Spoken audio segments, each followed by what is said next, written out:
Hey, welcome back to Go For Low. Thanks for clicking on the video. And here we go again, starting a Frontier video, standing in front of an Xterra. Well, it's not so much about the truck, it's more about what's on the truck. And what's on my truck, my 2008 Xterra here, Stompy, is this big 100-watt solar panel. It's been on here for 3 years. Now, why do I have a solar panel on my hood?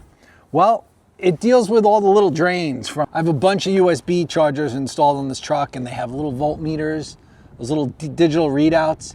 And if the truck sits here, I don't use this truck every day, it's not my daily. So this truck can sit, and what happens sometimes is the battery, the starter battery, isn't always topped up. Also at camp, sometimes I use the starter battery to recharge the battery bank in the back. And what allows me to do that is the fact that there is a 100-watt panel on the hood. The flexible panels don't last as long as the rigid panels, but this one's been on here for 3 years and it's still putting out a good amount of juice.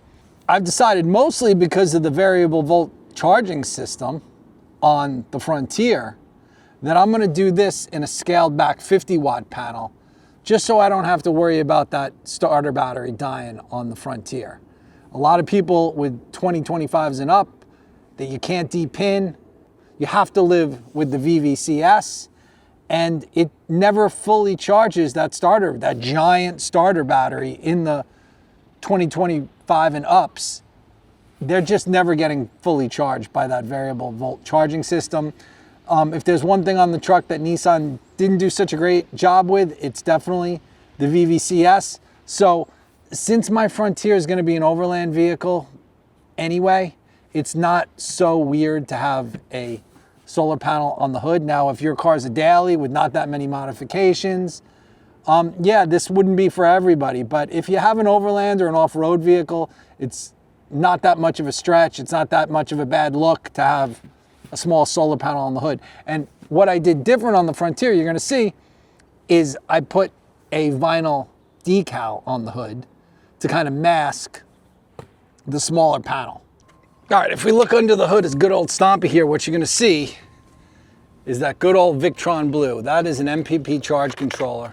So the wire from the solar panel comes into the input of the solar charge controller, and the output runs to the battery, and it's that simple.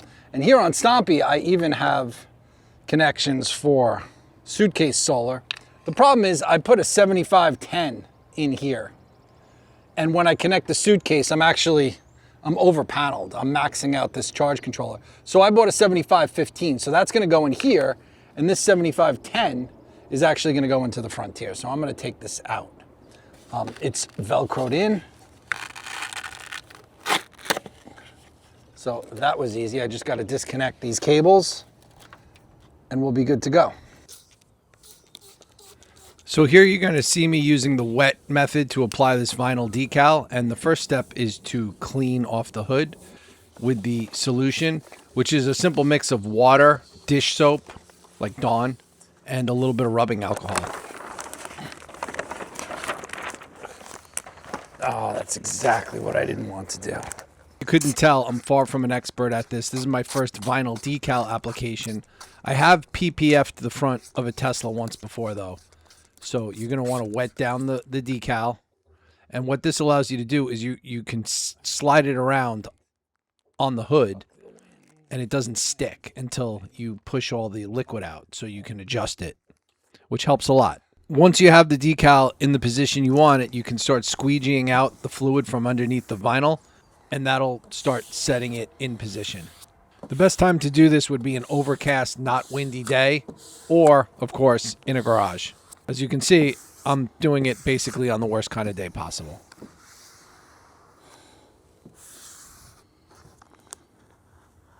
Once you have most of the fluid squeegeed out, you can start peeling off the top film and freeing your vinyl decal.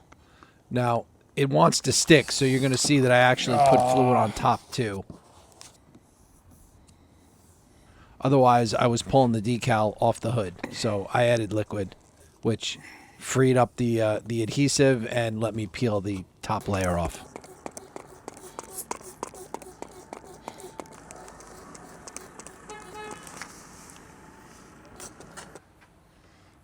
what we're going for here. Once the decal was on and I made sure it was straight, I started lining up the solar panel and marking where the edges would be with painter's tape. 5.6.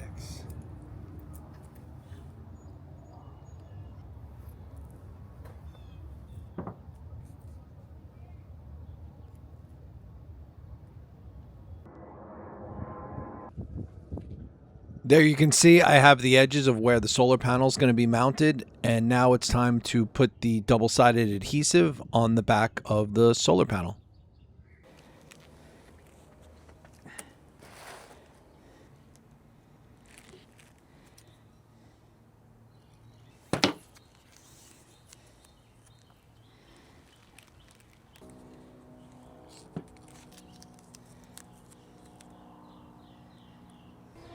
All right, so I got all the adhesive on. What's a good pattern? Perfectly, first time.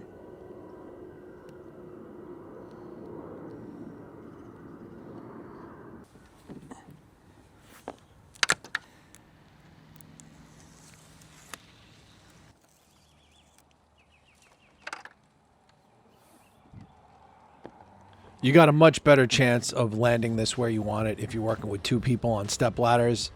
I didn't have two people this day. I was home alone, so I did my best working by myself, and I hit the mark.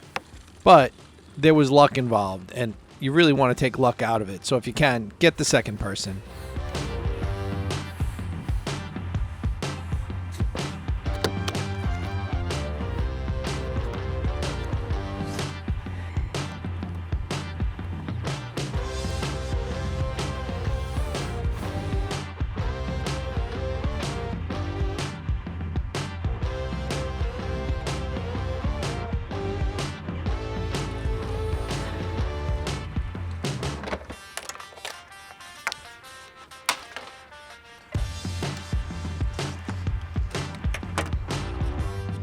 All right, so I'm gonna clip these and I'm gonna try and use the zippy ties that are existing so I don't have to put new ones, we'll see. Now these are actually live. Cut them flush.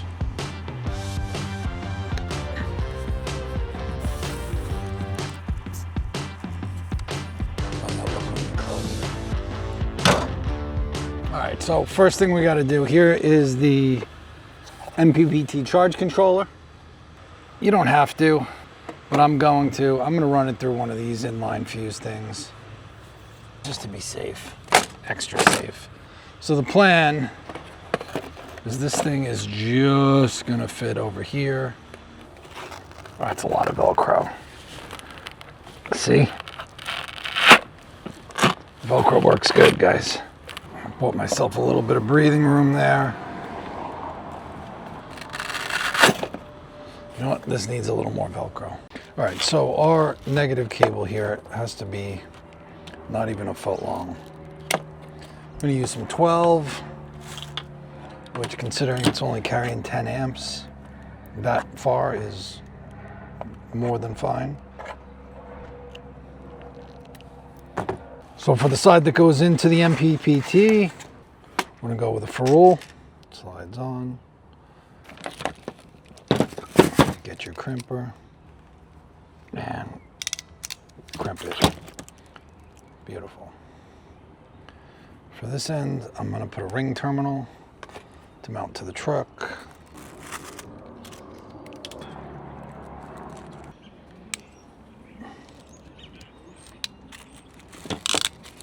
Done.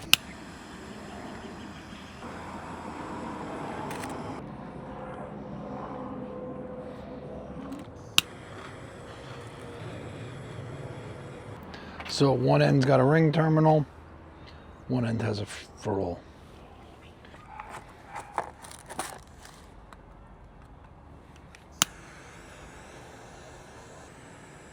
Now for the positive, I'm gonna have the fuse real close to the MPPT, and then the run is gonna be longer to the fuse block. This is a 10 gauge wire, which is oversized for what I'm doing.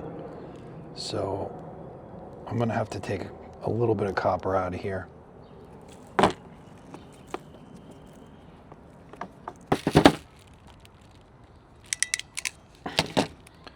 Nice.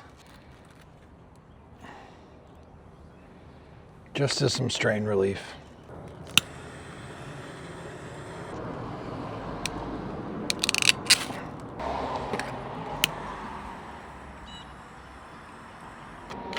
So there you go.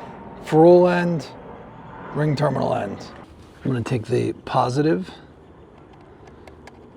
fit it in beautifully. Great. Tighten that down.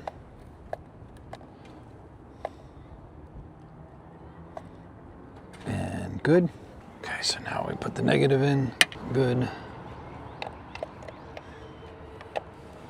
Tighten that down. So I got battery positive, battery negative. So now I got 2 grounds running here. There you go. Ground is in. All right, we're gonna connect the positive to there. So this is gonna have that's gonna have a 15 in it, and then it runs to here, where that has a 60, and that goes back to the battery.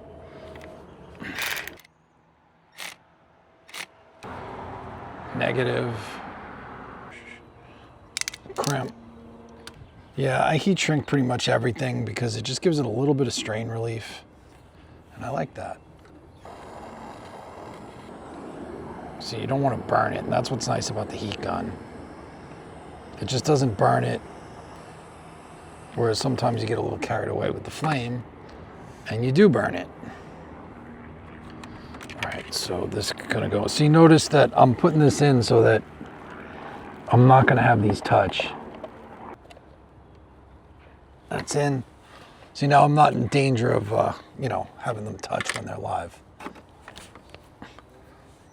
Once I connect this, I'm gonna have solar power trickle charging my Frontier battery.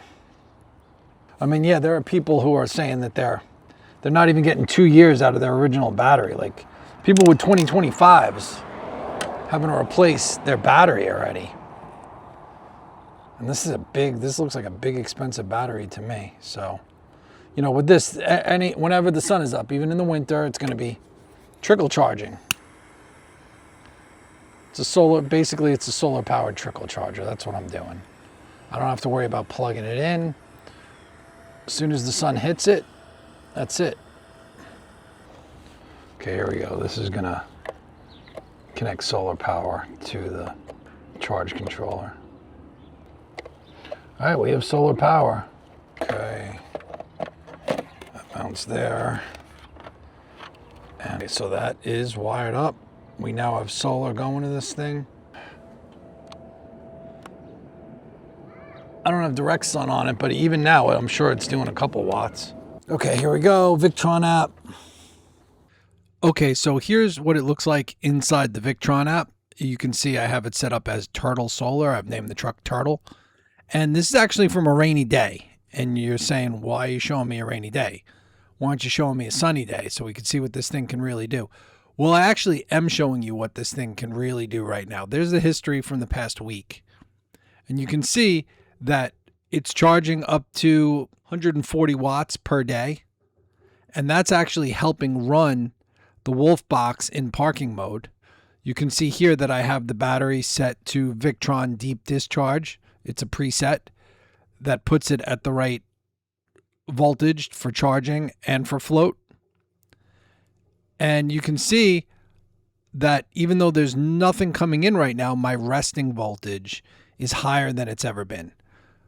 Before I had this solar panel, my resting voltage was like 12.3. Now, my resting voltage is 12.8. It's just proof that the VVCS will never charge even the factory battery to its correct voltage. So this screenshot is when I first connected it, and you can see the battery was really depleted because it's in bulk charge and it's only providing 12.2 because the battery has to build up, and that's how low it was. And, you know, all day, every day, It's making sure that factory lead acid is topped off. And if it's full, it puts it on float and it just keeps that battery in the best state it can possibly be at when the sun is up.